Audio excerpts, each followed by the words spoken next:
Hi everybody. We are ready to start the end of Module 5, and I just wanted to get you a few instructions and get one last sort of dig at this vocabulary piece. Looking at what you did for Module 4 when you looked at the Helen Keller clip, what I really looked for in your responses is if you understood the three theoretical perspectives and then could kind of see it. And for the most part, I think everybody did a really nice job of kind of analyzing each of those theories. And then in this first part of Module 5, where you do the Harlem Renaissance, I'm just going to print those out and look at those and see if I can't give you some feedback as well. But this is sort of, again, my last dig at vocabulary and getting you set up for this vocabulary project.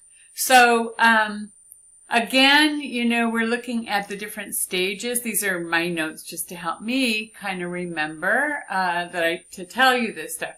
But looking at the level of association and really thinking that these are the kinds of activities that you probably know about, where you have them match pictures with signs or with speech. Where you might have words that you're using as well, which are symbols, but really talking about that first level of meaning and that association. And that's really important. Fast mapping was one of the terms that you all talked about from Sharon and Tia's Vocabulary for Success.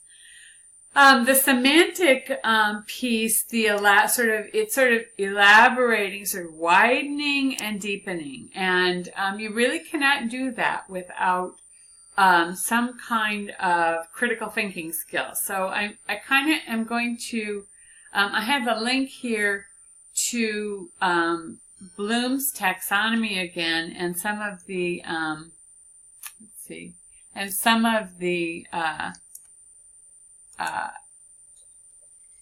apps that are appropriate for that. So if you look at the kinds of things you're doing in this semantic stage, the semantic level is really, if you think about some of the verbs, you want students to organize, you want students to explain, to describe, those are, you know, I think looking at this from a critical thinking perspective is actually quite helpful.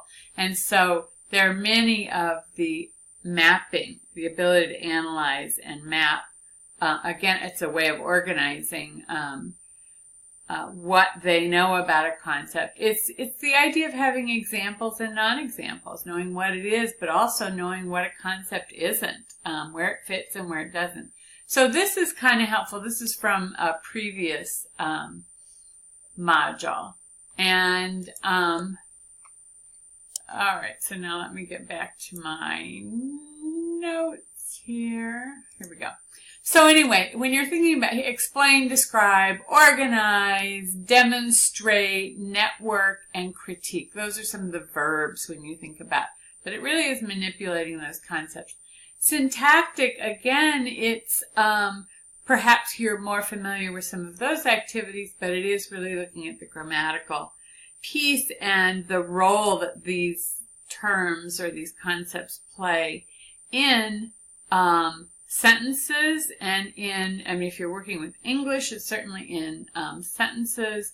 If you're working in ASL, there are a few things you probably need to kind of bring back that you remember about how nouns, verbs, adjectives, and adverbs work. And I give you a few notes here and some ideas where in ASL there are noun-verb pairs, so it is quite separate. Sometimes the noun carries the action, and then there's also the use of classifiers which really facilitate and function like pronouns or even add some of that descriptive, adjective, and adverbial content. For the most part, though, I'm going to say it's really important that you work in English and written English sentences, maybe from a phrase, a word phrase, sentence perspective, and that you do what we would call bridging to help conceptually understand using ASL. That would be my phone, and I'm not going to get it. The last then is morphology, which is sort of the structure of words, and so it does. Talking about, I give one example. Cook. You have all these forms of cook that students need to be able to see that piece, bring that meaning to that piece, and then look at the context and understand how it fits. But looking at word structures, root words, word derivations, helping them analyze and understand how they can get meaning from a word. It also helps them remember the word. If you really work with the structure, then that facilitates the sort of the word being imprinted or embedded cognitively. So here is one something that you perhaps have seen. You'll see a lot of sort of worksheets that try and look at all these pieces, and I think they are useful. But one of the things I want to reinforce is that it's useful for documentation. It's not useful to teach. So you don't merely work through the worksheet and have a conversation about a word and fill it in and think that they understand the concept. That doesn't work. You have to actually teach the association, which is really the first two boxes in this particular form. There are other forms. The third is the grammar, or what part of speech, and looking at sample sentences. That's the syntax. But again, you just don't write one. You really have to talk about and show them where it fits. The fourth part here is the semantic part, and here are all just some reminders of some of the things you can do to get to understand enough so that they can fill in that box. Number 5 is the morphological or the etymological, so understanding the meanings of the parts of words. And then the last is looking at how they would define it, knowing that you can define it in a lot of different ways. You can define it like a dictionary does, very formal. You can do examples, antonyms, and synonyms. So my point is this is a good structure for documenting, and it's kind of important to document so that you can go back to those words. For students, you can kind of see yourself with a notebook and this kind of information in it. But you have to really do the teaching for each of these aspects. And so anyway, so that's a good model. For this project, for the end of Module 5, you have two things to do. Well, you probably have more than two. But the first is to plan vocabulary, whether it's from a social studies, a science, a literature book, a unit you're doing.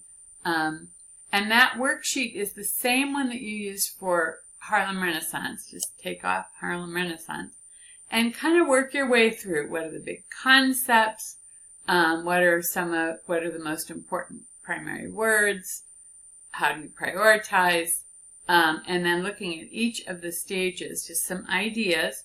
And then for you to plan a lesson, and one lesson, or you may actually teach all of them, but for this particular project, you'll use one of the lessons, completely fill out the lesson plan form, and then you will videotape your instruction of that lesson, and then I have 4 questions for you to answer.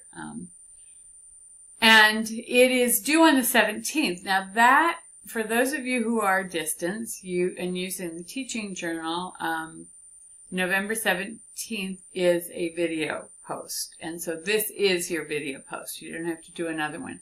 For those of you who I am actually coming out and observing, this will be a video post. It doesn't mean I'm not coming back out to observe, but this will be a video post for you and to put it on your teaching journal. And final date is 11/17. So make sure that you use the strategies that you've been exposed to. This is an opportunity to do something different, to add something to your teaching. So if it is using a semantic feature analysis, if it is doing a continuum, if it is sorting, word sorting by meaning and then sorting by another definition, those are the kinds of things I want you to play with in this assignment. So I look forward to seeing Harlem Renaissance examples, and then this is 5, and we then have 6, module 6, which is a language sample. So that's kind of a big one, and 7 is teaching a grammatical structure. So we're almost there. All right.